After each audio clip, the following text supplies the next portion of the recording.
মৰমৰ ছাত্ৰ-ছাত্ৰীসকল, আমি আজি ক্লাছ 9 ৰে 2.2 এক্সাৰসাইজৰ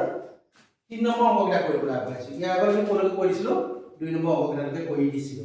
আমি 3 নম্বৰ অংকটা কৰিবলৈ আগবাঢ়িছো। ইয়াতো সেই 2 নম্বৰৰ নিচিনাকৈ px ৰ মানবিলাক দি দিছে আৰু x ৰ ভ্যালুবিলাক আমাক এক্সট্ৰাকে দি দিছে। আমি সেই x ৰ ভ্যালুবিলাক বহালে px ৰ মানটো কি পাম তাৰ এটা উত্তৰ উলিয়াব দিছে। আমি চাইছো তাহলে প্ৰথম অংকটো কি দিছে px 3x + 1 x ৰ ভ্যালু কিমান দিছে -1/3 মানে এই সমীকৰণটোত x ৰ ভ্যালু যদি -1/3 বহাও তে px ৰ মান কিমান পাম আমি চাম কৰি চাম।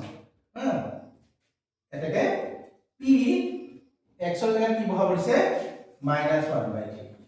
ইজ ইকুয়াল তিনিটো আমি আহিলে x ৰ জায়গাত কি আহিলে -1/3 প্লাস 1 কিমান হ'ব চোৱাচোন এই তিনিটা কাটা গ'ল -1 প্লাস 1 ইজ ইকুয়াল কিমান হ'ল 0 মানে x ৰ মান যদি -1/3 বহাও তেন্তে px ৰ ভ্যালুটো আমি উত্তৰত কি পাম গৈ 0 তে 2 নম্বৰটো চাওঁচোন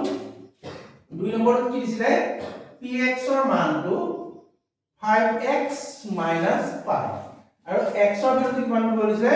4/5 আমি বহাও এতিয়া x ৰ ভ্যালু যদি 4/5 বহাই দিও x ৰ জায়গাত 4/5 বহাও মানে কি হ'ব 5 টো নামি আহিল x ৰ জায়গাত আহিল 4/5 - 5 এই 5টা কাটা গ'ল কি লিখিলে 4 - 5 আৰু 4 পৰা 5 - 2 মাইনাস ডাইৰেক্ট নহয় যেহেতু আমি এনেকৈ উত্তৰটো ৰাখি দিলো। এতিয়া চোন 3 নম্বৰটো চাওঁ দেই 3 নম্বৰটো কি দিছিলে চোৱাচোন 3 নম্বৰটো দিছিলে px = x² - 1 px = 3 নম্বৰটো x² - 1 ইয়াতো দুটা বহাব দিছে এটা -1 এটা +1 বহাব দিছে এতিয়া আমি দুবাৰ বহাব লাগিব দিস ইমপ্লাই p1 আমি প্ৰথমতে কি বহাইছো 1 টো বহাইছো 1 বহালে কি হ'ব 1² - 1 মানে x² মানে কিমান 1 - 1 = 0 ওকে আৰু সেকেন্ড বাৰ কি বহাব দিছে p -1 বহাব দিছে x ৰ জায়গাত আমি x ৰ জায়গাত কি বহাই দিও -1 বহালে কি হ'ব -1² এইটোতে -1 -1² মানে 1 বিয়োগ দুটা পূৰণ কৰিলে কি হয় যোগ হয় 1 × 1 আৰু বিয়োগ কি থাকিলে 1 1 পৰা 1 গ'ল 0 এইটো হ'ল 3 নম্বৰ অংক। এতিয়া সাইডটো চাওঁ সাইডত px ৰ মান কি দিছে x + 1 আৰু x - 2 ইয়াতো মান দুটা বহাব দিছে কি বহাব দিছে -1 আৰু 2 এতিয়া চাওঁ আমি বহাম কেনে বহাম এটাকে p প্ৰথমতে কি বহাম -1 p -1 বহালে কিমান পাম আমি x ৰ জায়গায় কি বহাম এতিয়া -1 x ৰ জায়গাত কি বহাম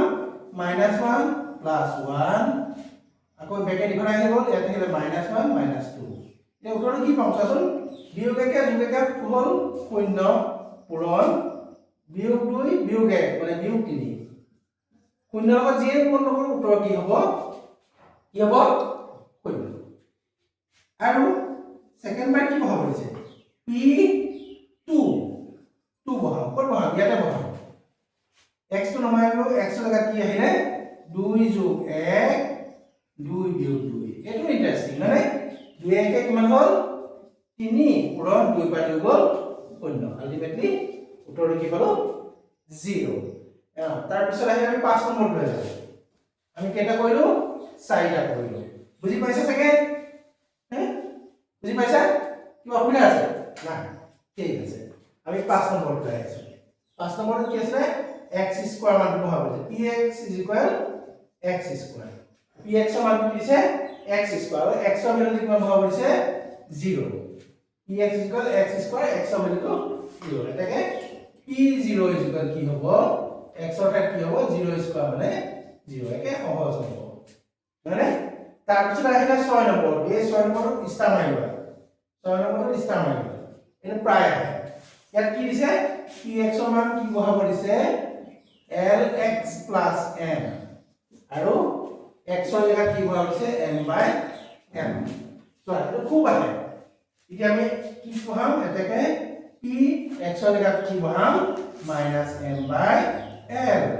l ৰ ঠাইত l নামি আহিল x ৰ জায়গাত কি আহিব -m/l + m এইটো এটা কাটা গ'ল থাকিল minus n plus n plus n minus n কিমান হ'ব 0 ওকে কেনেকুৱা লাগিল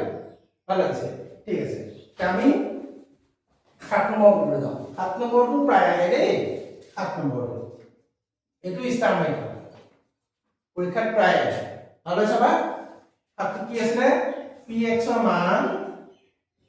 3x² - 1 ইয়াৰ ভ্যালুটো কি বহাব দিছে -1/√3 আৰু 2/√3 কেনেকৈ বহাব দিয়া একে ধৰণে বহাই দিওঁ p -1/√3 কি হয় চাওঁচোন 3x ৰ জেগাত কি হ'ব -1/√3 এই স্কয়াৰ মানে স্কয়াৰ হিল -1 কিমান হ'বগৈ 3 মাইনাছে মাইনাছে প্লাস হৈ গ'ল √3 স্কয়াৰ কৰিলে 3 ওপৰ হ'ল 1 বিয়োগ 1 3 3 কাটা গ'ল থাকিল 1 বিয়োগ 1 সমান 0 ওকে প্ৰথমটো শূন্য হ'ল আৰু সেকেন্ড এটা আছে নহয় p কিমান হ'ব দিছিলে 2/√3 2/√3 টো বহাই দিও এই লাইনটো বহাম 3 into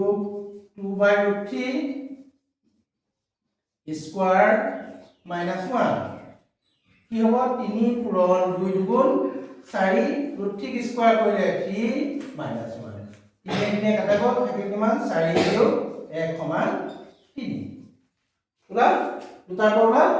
ঠিক আছে আমি এতিয়া 8 টো এই প্ৰশ্নটোৰ 3 নম্বৰ প্ৰশ্নটোৰ লাষ্ট 3 নম্বৰতে 4 নম্বৰটো আমি কেনে নম্বৰ কৈছিলো 3 নম্বৰ নহয় নে 3 নম্বৰ প্ৰশ্নৰ লাষ্ট কোৱেশ্চন 8 নম্বৰ ইয়াত কি দিছিলে px = 2x + 1 আৰু ইয়াত x ৰ ভ্যালু বহাব দিছে হাফ এটা সহজ ইমান কিটা কৰিলো একো নাই নেকি হয় না এটাকে আমি কি বহাই দিও p হাফ = কিমান হ'ব কোনটো নামি আহিল হাফ টো ইয়াত আহিল +1 দুই দুই কাটা গ'ল 1 + 1 সমান 2 ওকে 3 নম্বৰ প্ৰশ্নটা শেষ হ'ল ভালদৰে চাবা আশা কৰোঁ তোমালোকে